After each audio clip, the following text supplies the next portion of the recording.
Retaining wall का volume को calculate कैसे करें। नमस्कार दोस्तों, स्वागत है आपका आपके अपने favourite YouTube channel civil Guruji the civil engineers training institute में।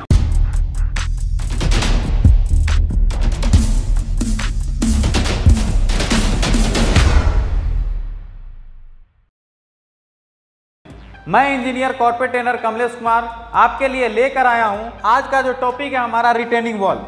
रिटेनिंग वॉल का हम वॉल्यूम को कैसे कैलकुलेट करते हैं। तो रिटेनिंग वॉल के बारे में पहले आपको कुछ बताते हैं कि रिटेनिंग वॉल बनाया क्यों जाता है और कहां कहां आप देख सकते हैं जो रिटेनिंग वॉल। अगर आप जैसे आपको ये स्क्रीन पे दिख रहा होगा कि ये जैसे पहाड़ियों में जो रोड बनता है उसके साइड में आप देखे होंगे दीवार, वो रिटेनिंग वॉल होता है। फिर उसके बाद जैसे कलभट बनते हैं, कलभट के साइड में जो दीवारें बनता है उसको बोलते हैं रिटेनिंग वॉल। तो रिटेनिंग वॉल काम क्या करता है, एक साइड से क्या करता है रिटेनिंग वॉल, जैसे सॉइल को रोक के रखता है, सॉइल मास को रोक के रखता है।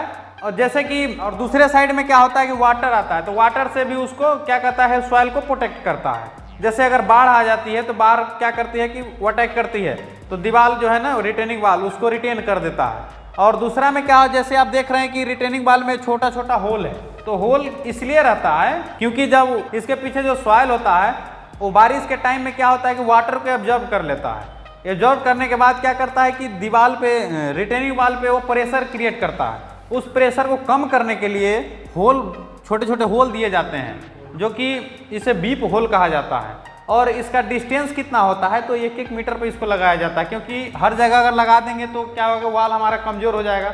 इसके लिए इसे 1-1 मीटर का इसका डिस्टेंस को मेंटेन करके लगाया जाता है। तो रिटेनिंग वॉल होता कितने टाइप से है उसके बारे में जानते हैं। तो ये पहला होता है gravity retaining wall. Gravity retaining wall में पहला आता है, जैसे आप देख रहे हैं कि मैसनरी ब्रिक मशीनरी, जो पुराना जो आप देख रहे हैं, पुराना जो भी ज़्यादातर आप देखेंगे पुराने में ब्रिक का बना होता है। और जब बाहरी इलाकों में जाएंगे तो वहाँ पे आप देखेंगे पत्थर का बना होता है। पत्थर का जो है ना मोटा मोटा दीवार बनाया जाता है और रिटेनिंग वॉल होता है।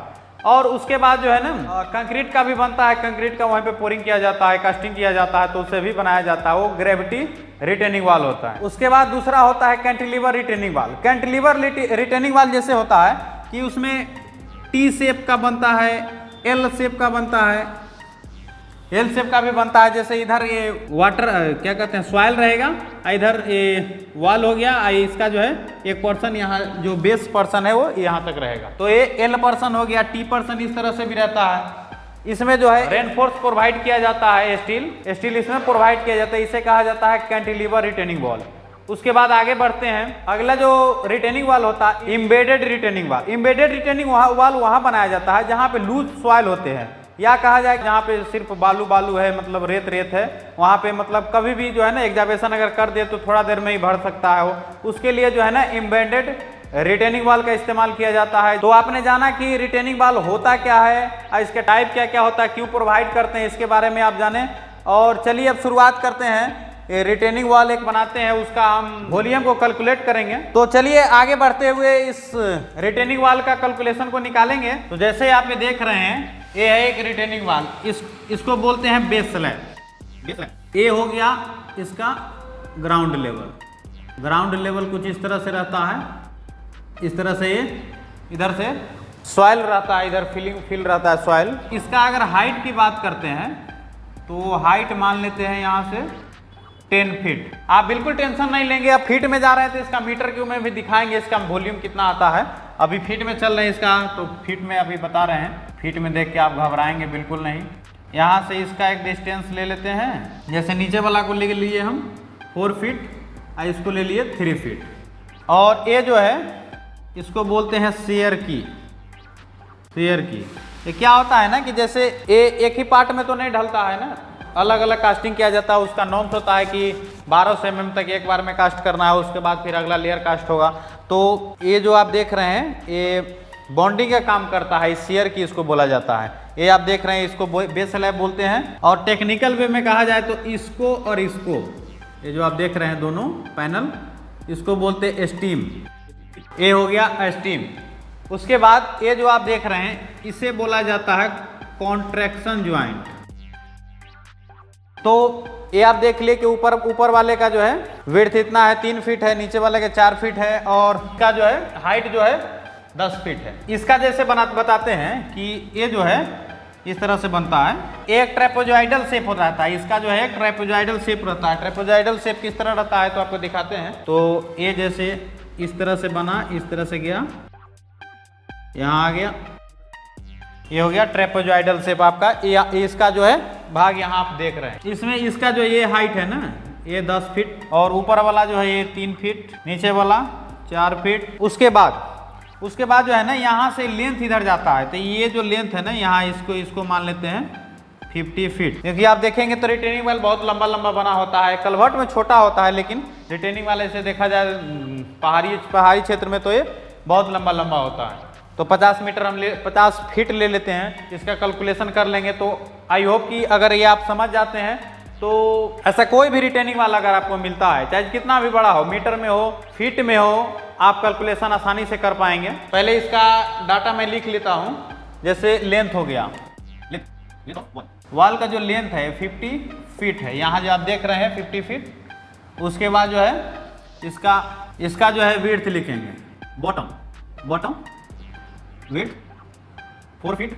उसके बाद इसका लिखेंगे अपर विड्थ 3 फीट।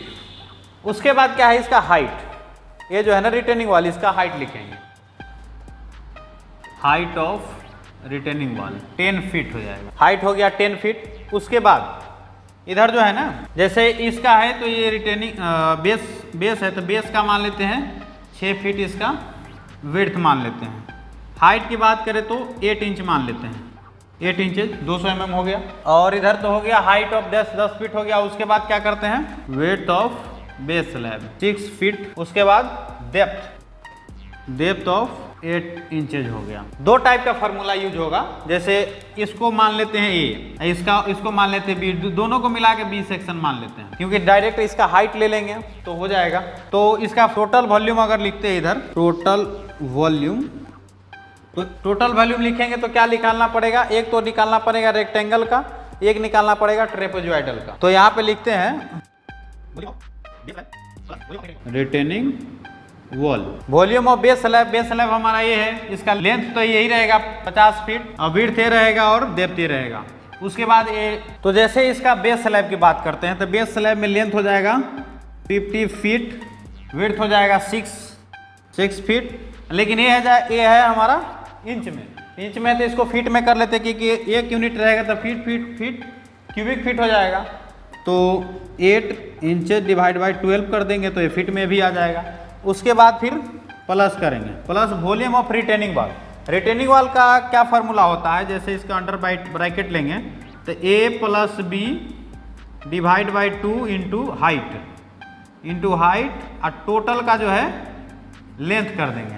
जैसे देखिए नीचे वाला है तो इसको a मान लेंगे और इसको b मान लेंगे। जैसे a है और b है, तो a + b डिवाइड बाई 2, दोनों ये ट्रेपेजॉइडल शेप है। ये जैसे आप देख रहे हैं ये हो गया ट्रेपेजॉइडल शेप। तो इसका क्या करेंगे, हम इसका रेशियो निकालना पड़ता है, तो दोनों को ऐड करके 2 से डिवाइड कर देंगे तो हमारा रेशियो निकल जाएगा। विड्थ हो जाएगा, लेंथ तो है ही है, और उसके बाद हाइट जो है उससे मल्टीप्लाई कर देंगे। लोअर में है, अपर में है 3 फीट, तो दोनों को क्या किया, सम कर लिया, डिवाइड कर दिया 2 से, तो क्या हो गया कि इसका रेशियो मिल गया। रेशियो मिलने के बाद हम क्या करेंगे, हाइट से मल्टीप्लाई करें। जैसे इसका हाइट यहाँ तक है, सेम है हाइट, तो यहाँ ही है, तो हाइट से इसका मल्टीप्लाई कर दे। उसके बाद लेंथ कितना जा रहा है, तो 50 फीट। जैसे आप देख रहे हैं ये लंबा बनते हुए जा रहा है कितना, 50 फीट। और ये कितना है, ए है 4, बी है 3, डिवाइड करेंगे 2 से। और हाइट कितना है, हाइट जैसे आप देख रहे हैं यहाँ पे 10 फीट, तो 10 फीट यहाँ पे एड चीज यहाँ पे आ जाएगा। और मल्टीप्लाई करेंगे लेंथ से, लेंथ कितना है 50 फीट लेंथ हो गया। तो इसका कैलकुलेशन करते हैं, तो ये आया 200 क्या आया, क्यूबिक फीट है। उसके बाद इधर आएंगे तो इसको भी कैलकुलेशन करेंगे। तो इसका जो कैलकुलेशन करते हैं तो ये हमारा आता है 1750 क्यूबिक फीट। ये आ गया क्यूबिक फीट 1750 और 200 आ गया हमारा क्यूबिक फीट। तो देखिए जैसे ये क्यूबिक फीट है, ये क्यूबिक फीट है, तो इसको हम क्या करेंगे, ऐड कर लेंगे। दोनों को ऐड करने के बाद इसको हम दोनों को क्यूबिक मीटर में चेंज करेंगे। तो ये ऐड करके आता है हमारा कितना है जी, हाँ 1950। ये क्या आया, क्यूबिक फीट में आया, तो इसको हमको करना है मीटर क्यूब में। तो 1 मीटर क्यूब बराबर होता है, 1 मीटर क्यूब इक्वल टू होता है 35.31 क्यूबिक फीट।